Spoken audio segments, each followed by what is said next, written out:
But in my opinion, dude, this album is the best mainstream transition a hardcore band has ever done. All right, what's up, stuffed shells? Welcome to another episode of Guarsenio's High School CD Booklet Review, the show where I review all the albums I bought in high school because ain't that a hoot? And today we're completing the Mount Rushmore of Orange County hardcore because we're talking about 18 Visions and their album, Obsession. If you don't know, the Mount Rushmore I was talking about is probably 18 Visions, Bleeding Through, Throwdown, and Atreyu. And it's funny because like 3 of those bands were all the same dudes just swapping instruments. Keith sang and Brandon played guitar in Throwdown, and then Brandon sang and Keith played guitar in Bleeding Through, and then they both played guitar in 18 Visions. I don't know, man. At a certain point, it's like trying to figure out which Avengers book you're supposed to read. Is it the Avengers, Young Avengers, New Avengers, Uncanny Avengers, the Mighty Avengers, Cap's Kooky Quartet? Ugh, which one has Spider-Man? In the Bleeding Through episode, I think I was calling Orange County Hardcore the Red Eyeshadow Bands, and I mentioned that Bleeding Through might be the coolest one, but 18 Visions was always my favorite. On that same episode, I brought up the Trustkill Blood, Sweat, and 10 Years compilation, and that was how I found 18 Visions. It had the song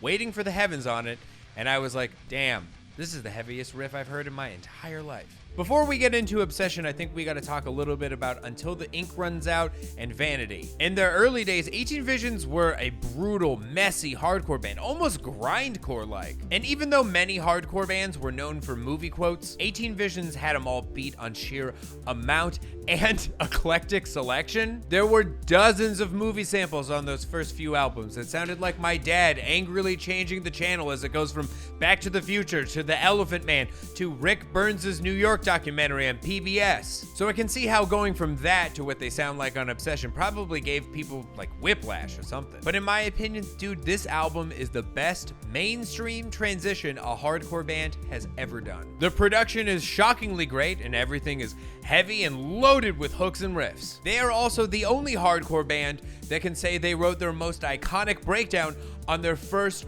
radio-friendly album. And speaking of that breakdown, let's get into it. Tower of Snakes is my favorite breakdown of all time. Like, dude, it's unbelievable. I can't even think about it or not. Oh, shit.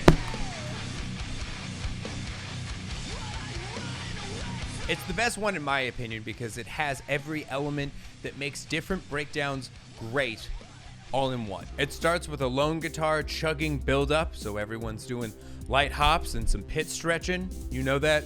You know that move? Just a light little baby windmill to get loose. Then it hits, and at first there's lyrics, so it's a perfect time for everyone to dive for the mic. Then it hits again with more chugs and dissonant chords, so it's the perfect time to do full windmills and stage dive. Then it hits a third time, and it's slower and sludgier, and it's all open chords, and all the moshers who are mad about the hardcore dancing are coming in to clear the floor. It's just the king of breakdowns. There's a reason that Rucking Fotten's first music shirt ever just says Tower of Snakes. The only thing that doesn't work for me on this album is the Alice in Chains inspired stuff. Like everybody, I love Alice in Chains, and I think it's actually a great idea for how to put non-screamy vocals around heavy riffs, but I don't know, it's just hard for me to get past this sounding like a guy doing a Lane impression. It's not a bad impression, it's just weird. It's like if you watched Catch Me If You Can, but all of Christopher Walken's dialogue was ADR'd by Kevin Pollak. 2 little mice got caught in a bucket of cream.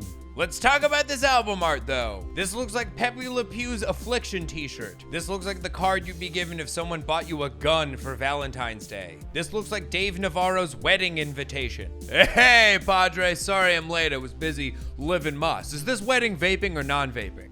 But yeah, anyway, this album rules, man. Just unbelievable riffs and production. Next week, we're talking about the Acacia Strain, and I'm going to spend the entire episode trying to figure out who stole my Dead Walk hoodie in 2007.